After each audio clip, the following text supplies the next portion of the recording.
بسم الله الرحمن الرحيم. Bismillahirrahmanirrahim. Alhamdulillahi Rabbil Alamin. Wa sallallahu wa sallam ala nabiyina Muhammad wa ala alihi wa ashabi ajmain. Alhamdulillah, ang patuloy na pasasalamat natin sa Allah subhanahu wa ta'ala sa pagbibigay sa atin ng kakayahan at pagkakataon ay pagpatuloy pagpapaliwanag ng aklat ng isang dakilang imam, Sheikhul Islam Muhammad bin Abdul Wahhab rahimahullah. Sa pagpapatuloy ng pagpapaliwanag na aklat, sinabi ng imam rahimahullah sa kanya aklat, Babun minasyirk iradatul insan bi'amalihi dunya. Babo ang kabanata. Ito ay kabilang o isang uri ng shirk na ang layunin ng isang tao sa kanyang mga mabuting gawain ay para lamang sa dunya. At pagkatapos nagbigay dito ng dalawang aya ng Quran sa surah dalawang aya ng Quran sa surah Hud 15 at saka 16 at saka isang hadith sa Sahih al-Bukhari. Ang nakalipas na babriya, kung papansinin natin, hindi ito pagpapatuloy o parehas ng topic. Ito ay dapat nating unawaing mabuti. Hindi ito pareha. Dahil ang riya, ito ay layunin na siya ay gagawa ng kabutihan para ipakita at para siya ay makakamit ng pagpupuri. Ito ang riya. Ito naman dito yung iradatun insan na ang kanyang layunin sa kanyang mabuting gawa. Mabuting gawa. Halimbawa, ay dunya. Halimbawa, kayamanan,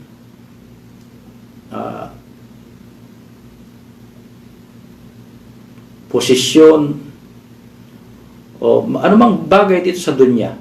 Anumang kayamanan dito sa dunya. Pinakaano dito layunin ay ang kanyang ninanais na makamit sa kanyang ginagawang kabutihan o sa kanyang ginagawa ay lahat ng narito sa dunya. Anong dunya? Lahat ng kayamanan dito sa dunya. Na lalong nakikita natin na hinahangad ngayon ng tao. Ano? Lupain, pera, sasakyan, magandang bahay, maging ang kanyang kasama, ang kanyang asawa, at iba pang mga kagamitan sa bahay, kagamitan sa kanyang sarili. Ang lahat ng yan ay dunya. Ang lahat ng yan ay dunya. So kaya, ang bab na ito, hindi ito, ito ay isang uri ng amal al-kalbiya o sabi nga natin layunin o intensyon na dapat ang isang Muslim kailangan talagang ayusin niya o bawat gawa ay isipin niya ang kanyang layunin o intensyon. Kung ito ba ay tama o hindi. Kung ito ba ay para sa Allah subhanahu wa ta'ala at para sa darul akhirah. So may mga tao na sabi nga natin, may mga tao na halimbawa, ang niya ng mga tao, unang-una, na ang aya na ito ay inireveal ng Allah subhanahu wa ta'ala sa mga kafir. Kaya nga sabi ng mga ulama, ito ay umum, ito ay general, nakasama rin dito ang mga Muslim at lahat ng tao. Lahat ng tao. So kaya sinabi rito ng muallif rahimahullah, wa qawlillahi ta'ala, man kana yuridul hayata ad-dunya wa sinataha, nuwaffi ilayhim a'malahum fiha wa hum fiha la yubqasun. Ulaika alladhina laysa lahum fil akhirati illa an-nar. Illa an-nar. Wa habita ma sana'u fiha wa batilun ma kanu ya'malun. So ito ang completion ng ayah. So sabi rito na Allah subhanahu wa ta'ala, man kana yuridul hayata ad-dunya. Kung sino man ang nag-aangad na ang kanyang layunin sa kanyang gawain ay mabuting gawain para sa dunya, wasinataha, at yung mga palamuti ng dunya. Dunya, lahat ng kayamanan, lupain, bahay, mga kagamitan na ginagamit natin ngayon, yan ang dunya. At kanyang mga palamuti. Palamuti ngayon, katulad ng mga sasakyan, ng cellphone, ng mga gamit sa bahay, damit, at iba pang mga kagamitan ng tao na nagiging palamuti ng dunya. So yan ang inaano sa atin dito bilang isang Muslim na kailangan talaga ang ating layunin, ang intensyon is ay ayos natin. Sabi rito, nawappi ilayhim a'maluhum fiha wa hum fiha la yubqasun. O sabi rito ng Allah subhanahu wa ta'ala, ipagkakaloob namin sa kanila, doon sa mga taong naghahangad ng dunya, ipagkakaloob namin sa kanila ang lahat ng kanilang ninrais o kailangan. Yung kanilang gawain na talaga pinagsisikapan lang dunya, ipagkakaloob sa kanila na walang pagkukulang, kompleto, makakamit nila. Wa hum fiha la yubqasun, walang kulang. Kompleto na makakamit nila ang kanilang hangarin, ang kanilang pinagsisikapan. Kaya lang, ano ang kapalit? Sabi rito, ulaika alladina laysa lahum fil akhirati illa an-nar. Ito ang delikato rito na kapag ang niya o intensyon o layunin ng tao ay puro lamang dunya, kahit na siya ay nagkiklaim na Muslim, puro lamang dunya, hindi para sa Allah subhanahu wa ta'ala at sa akhirat. So, sabi rito, ulaika alladina laysa lahum fil akhirati illa an-nar. Wala siyang makakamit sa kabilang buhay dahil ang kanyang niya hindi para sa kabilang buhay, hindi para sa Jannah. Ang kanyang ginagawang kabutihan hindi para doon sa kabila, para dito lang sa mundo, para dito lang sa dunya. Kaya talagang dito niya makukuha pagkakaloob na Allah subhanahu wa ta'ala kung kabutihan ang kanyang ginagawa. Pero sa kabilang buhay, dahil ang kanyang intention o layunin ay para dito lang, hindi para doon. So wala siyang makakamit, wala siyang aasahan. Wala siyang aasahan. Wahabita masanaw, at walang saysay. Ibig sabihin, mawawalang lahat. Yung ginawa niya rito, akala ng isang tao, kahit gumawa siya ng kabutihan dito, kahit ang kanyang layon ay para sa dunya, akala niya may asa siya, wala siyang aasahan. Mawala ng saysay, wala siyang makakamit sa kabilang buhay. Wahabita makano pihi, masanao, wabatilun makano ya'malun. At batil lahat, ibig sabihin, walang amalosali siyang aasahan, wala siyang mabuting gawa, dahil ang kanyang ginawang amalosali, para lang sa mundo, hindi para sa kabilang buhay. So useless lahat, walang silbi lahat ang kanyang ginawang kabutihan dito sa dunya. Kaya sabi nga ng mga ulama, unang-una, na ang aya na ito ay nireveal sa mga, direct talaga sa mga disbeliever, sa mga kafir. Na yan talaga ang layunin ng mga hindi mga Muslim, ng mga disbeliever, na sila ay gumagawa ng anumang uri ng gawain dito sa dunya para makamit nila ang dunya, kayamanan, lupain, bahay, sasakyan, kagamitan, o anumang bagay na hinahangad nila dito sa mundo. Pinagsisikapan nila yan kahit na yan ay kunin nila sa masama. Wala silang pakialam dahil wala talaga silang hangarin na ang layunin nila ay dito lang sa mundo na. O kaya naman kung ang tao niya, kahit siya hindi naniniwala o siya meron siyang kabutihan sa kanyang puso, gumagawa siya ng kabutihan, tumutulong siya sa mga nakailangan, pero ang kanya pa rin layunin, ang niya, ang intensyon, para lamang dito sa mundo, wala siyang, hindi niya tanggap na mayroong akhirah. Sa kanyang pagkakaalam, ang buhay ay mundo lamang, dahil kaya niya pinagsisikapan ito. So wala talaga siyang makakamit sa kabilang buhay. Yan ang nature ng mga disbeliever na ang talagang target nila, ang kanilang intensyon, ang kanilang layunin ay ang makamundong bagay lamang. Kaya sabi rito ng Allah subhanahu wa ta'ala, ulaika alladina laysa lahum fil akhirati illa an-nar. Kahit magpakapagod sila lahat dito sa dunya, gawin nila lahat ng kabutihan dito sa dunya, pagsamba, pagtulong, anumang uri ng kabutihan na gawin. Kaya lang ang intensyon sa kanilang puso at layunin ay para lang sa mundo, hindi para sa akhirat. So, ang kanilang makakamit ay impyerno. At yung mga ginawa nila dito, wala silang aasahan, wala silang iintayin na kabilang mabuting gawa. Pangalawang uri ng tao, yung mga Muslim. May mga Muslim na ang kanilang intensyon nagmimix. Kaya ito, ang tinutukoy dito ng Imam rahimahullah ay Shirkul Asgar. Shirkul Asgar. May mga Muslim na nagmimix ang kanilang intensyon na nahahati ang kanilang intensyon, dunya at saka akira. Dunya at saka akira. Na gumagawa sila ng kabutihan dahil nagmimix ang dunya at akira. So ito ang palatandaan ng tao na daipang iman. Nawik ang kanyang iman dahil hindi niya na nagagawang pure o sincere ang kanyang layunin para sa Allah subhanahu wa ta'ala. Kailangan talagang paglabanan at pag-aaralang mabuti o sikaping mabuti, mag-intensyon ng mabuti, na laging itatama ang intensyon na lahat ng ginagawa natin para sa Allah subhanahu wa ta'ala at ang ating hinahangad ay darul akhirah. Hindi anumang uri ng bagay dito sa dunya. Mga iba pang uri ng tao, mga Muslim, halimbawa sabihin natin, na may mga Muslim na gumagawa ng kabutihan, halimbawa salah, saka, o sadaka, o siyam, o hajj, amal o salih, na ito ay para sa Allah subhanahu wa ta'ala, sincere para sa Allah subhanahu wa ta'ala. Kaya lang ginagawa nila ito para pangalagaan lamang ang kanilang kalusugan, ang kanilang pamilya, ang kanilang kayamanan, ang kanilang kaligtasan, pero hindi para sa kabilang buhay. Ito ay kasama dito sa waid o sa babala dito na ayusin natin ang ating intensyon, huwag sa mga bagay na yan. Ito ay pasok, kaya lang yan ay shirkul asgar. As long nandyan yung original na iman sa puso o tauhid ng isang tao, kahit na ang kanyang mga ginagawa ay nawalan ng bisa, o kaya na minsan meron talaga siyang mabuting ginawa na kahit kukunti, so ito ay hindi pa rin, siya ay pupunta sa impyerno, kaya hindi siya permanente sa impyerno. Hindi siya. Kasi may mga tao, halimbawa sabihin natin, nag-aaral ng Islam,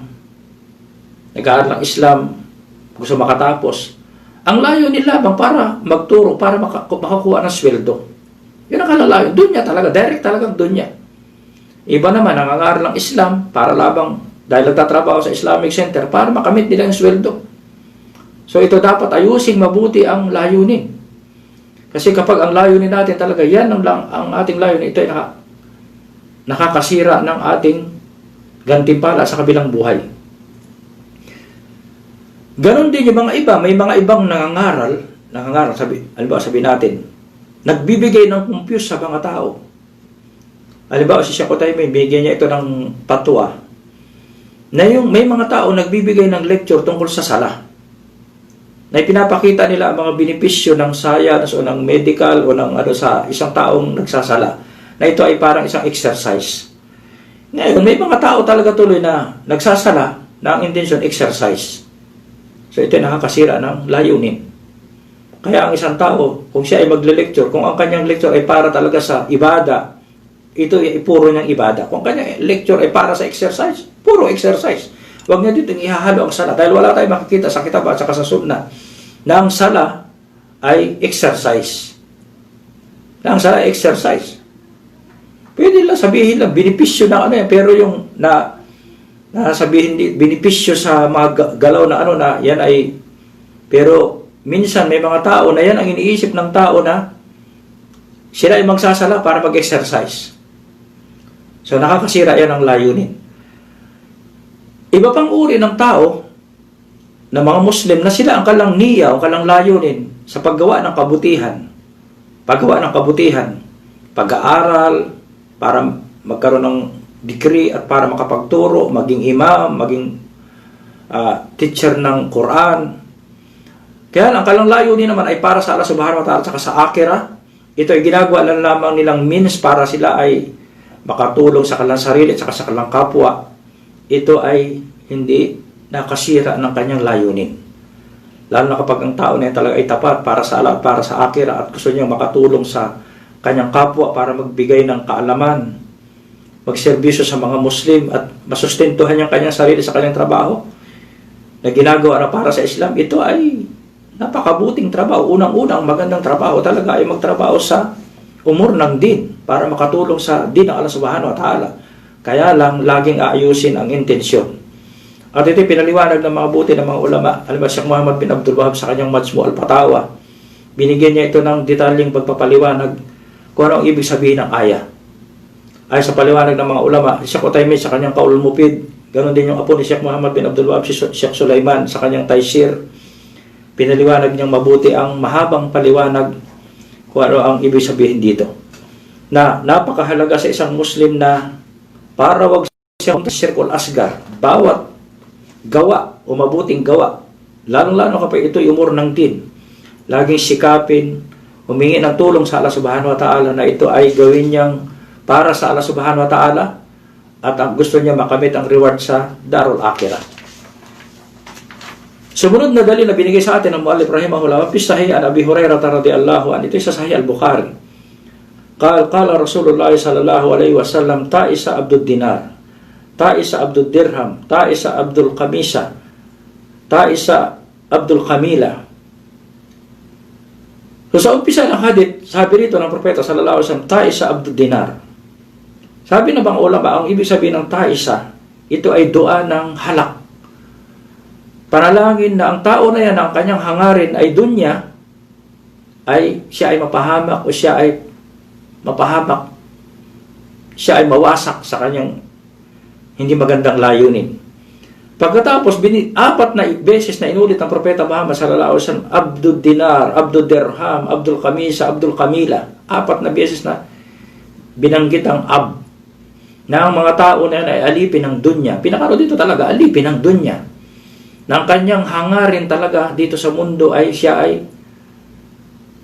maghangad ng bagay dito sa dunya. Kaya tinawag siya ng propeta sallallahu alaihi wasallam na alipin ng dunya. So sabi rito, abdul dinar.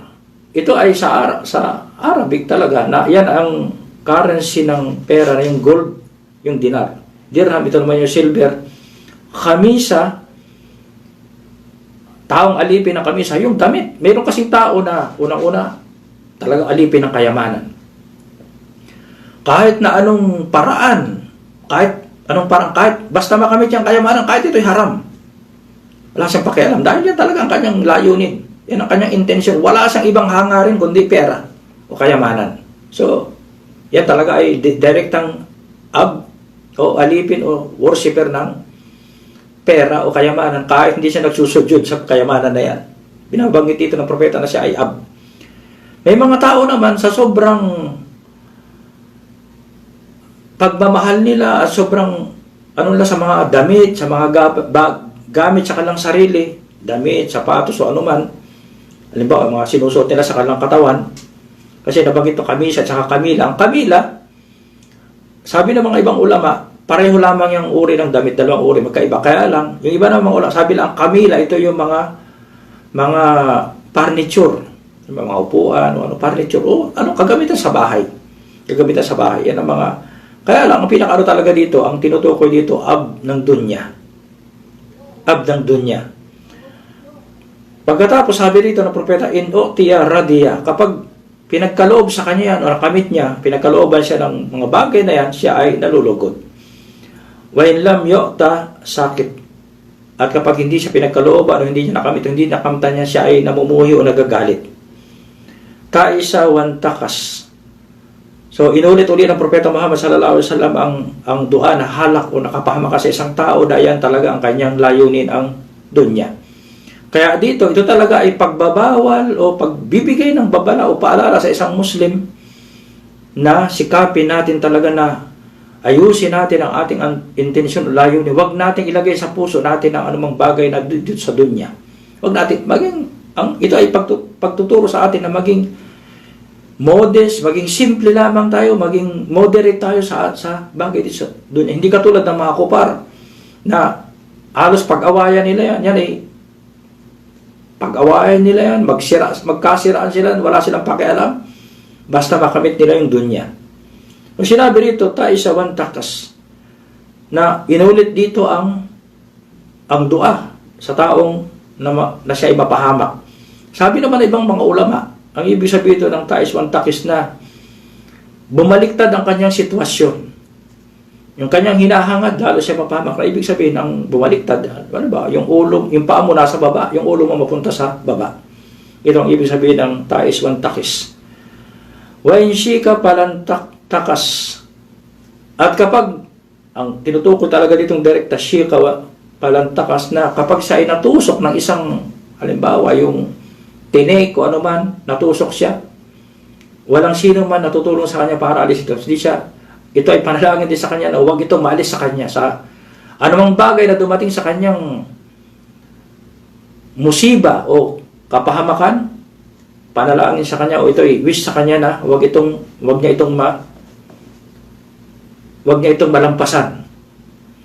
Ito ang isang tao na ang kanyang layunin ay puro dunya, na ito ang dua ng propeta Muhammad sallallahu alaihi wasallam sa isang tao na babala ng Propeta Muhammad sa isang tao na yan ang kanyang layunin. Masamang layunin, hindi magandang layunin. Pagkatapos, binigay naman sa atin ang layunin na isang taong simple lamang na ang kanyang layunin talaga ay kalugudan ng Allah Subhanahu wa Ta'ala, ang wads ng Allah Subhanahu wa Ta'ala at ang darul akhirah. Sabi rito, tuba li abdin akidi bi ainani parasi fi sabilillah. Sabi rito, tuba. Tuba, napakaraming akwal na mga ahlul ilm tungkol sa tuba. Tuba, una-una, ito ay isa sa pangalan ng Jannah. Pangalawa, ito ay isang sajara o puno sa Jannah. Na ang puno na yan, nandyan na lahat. Inumin, bunga, prutas, lilim, magandang atmosphere. Tapos, magmula sa puno na yan, ay dyan magmumula ang damit, pinakamagandang damit ng isang taong ahlul Jannah. So, yan ang maakwal. Pangatlo, na ang ibig sabihin ng salitang tuba, tawabun adim, ibig sabihin napakalaking gantimpala. Napakalaking gantimpala. Isa pang meaning ng salitang tuba ay tubal baad. Sabi nga sa aya ng Quran na ibig sabihin malaking gantimpala at yung tagumpay ng isang tao na gumagawa ng kabutihan. Sabi nito, tuba li abdin akidi binani parasihi fi sabilillah. Jannah o mabuting o puno sa paraiso o anumang gantimpala sa isang liabdi, sa isang alipin na kinuha niya ang renda ng kanyang kabayo. Dahil noong panahon na yon, ang mga mujahidin, ang kanilang sasakyan ay hindi pa yung mga sasakyan ngayong kabayo. Renda ng kanyang kabayo, fi sabilillah. Ito lagi ang tatandaan ng isang mujahidin kapag dumating sa kanya ang bagay na yan. O isang taong nagdadawa o pinagtatanggol niya ang din ng Islam, kailangan lang isipin natin lagi ang ating ginagawa ay fi sabilillah, hindi para fi sabili syaitan o fi sabili dunya. Kailangan talaga laging ayusin natin ang intensyon, ibalik palagi natin ating sarili kung anong binanggit sa atin Allah Subhanahu wa Ta'ala at ang Propeta Muhammad sallallahu alaihi wasallam. As atara'suhu, na ang kanyang buhok ay mataas at sabog ang kanyang buhok dahil sa kanyang abala sa digmaan, sa pangangalaga ng Islam o pag-spread ng Islam sa pamagitan ng jihad. Barratin kadamahu, na at ang kanyang paa ay punong-puno ng alikabok o alabok dahil sa kanyang pagiging busy at hindi na niya naasikaso ang kanyang sarili. In kana pilhirasa, kana pilhirasa. At kapag siya ay nilagay ng kanyang kaid, ng kanyang commander, ng kanyang leader, ng kanyang pinuno na army sa front line, siya ay sumusunod at hindi siya umaalis kung anong inutos sa kanya. Hindi siya sumusuway. Ang isang believer, isang taong ang hangad niya ay darul akhirah, siya ay masunodin sa kanyang amir, sa kanyang commander, sa kanyang leader. Wain ka na pisaka. Kung siya ay nilagay sa likod para magbantay sa likod na walang umatake sa likod, hindi siya umaalis, nananatili siyang masunodin sa kanyang pinuno. Siya ay masunurin. Palatandaan ng isang taong simple sa kanyang pagkatao at pagkatapos siya ay napakamasunurin sa Allah Subhanahu wa Ta'ala, sa kanyang rasul at sa kanyang amir. In ista'dana lam yu'dan lahu. Kapag siya ay humingi ng permission para magpaalam, dahil siya ay simpleng tao lamang, wala siyang posisyon. Siya ay isang ordinaryong army lamang, so hindi siya binibigyan ng kapahintulutan. Wa in syafa'a lam yushaffa. At kapag siya ay nagsyapa'a sa kanyang kasamahan upang makiusap sa kanilang mga pinuno, hindi tinatanggap ang kanyang syapa'a dahil siya ay hindi kilalang tao. Siya ay simpleng tao lamang, siya ay ordinaryong tao, hindi siya kilalang tao na kilala ng lahat na ito may posisyon, o sige kapag ito ay humiling, pagkaloob natin dahil kilala natin kung sino siya. So yan ang palatandaan na binigay sa atin ng Propeta Muhammad sallallahu alaihi wasallam na ang isang taong ahlul akhirah, ng kanyang layunin o kanyang niya ay talagang para sa Allah Subhanahu wa Ta'ala at ang gusto niyang reward ay darul akhirah. Simple lamang siyang tao, simple lamang ang kanyang pamumuhay, hindi siya na mapagmahal sa dunya, siya ay masunurin sa Allah Subhanahu wa Ta'ala, sa Rasul at saka sa kanyang amir. At simple lamang ang kanyang buhay. Hindi katulad ng isang tao na unang-una na binigay ng Propeta Muhammad sallallahu alaihi wasallam, wala siyang hangarin kundi dunya, at kapag hindi niya nakamit ang dunya, siya ay nagagalit, siya ay namumuhi. at siya ay papabayaan ng Allah subhanahu wa ta'ala, hindi tutulungan sa kanyang mga pangailangan. Kaya ito ang bab na binigay sa atin ng mu'allif rahimahullah na ano ang pinaka-main na layunin dito ng mu'allif rahimahullah na ang tauhid ng Allah subhanahu wa ta'ala. O anumang uri ng gawain natin, anumang uri ng amalus salih, ito man ay dawa, ito man ay talibul ilm, ito man ay kiraatul Quran, o ito man ay hajj, ito man ay umrah, ito man ay ibada. Kailangan talagang bago natin ito gawin, sikapin natin, pag-isipan natin mabuti, hilingin natin sa Allah subhanahu wa ta'ala na ang ating gagawin ay para sa Kanya lamang, liwajhillah, at ang ating layunin ay para sa darul akhirah, upang mawalan ng sesay katulad na nabanggit sa aya. Inshallah, hanggang dito na lamang. Wa sallallahu wa sallam ala nabiyina Muhammad wa ala alihi wa ashabi ajmain. Assalamualaikum warahmatullahi wabarakatuh.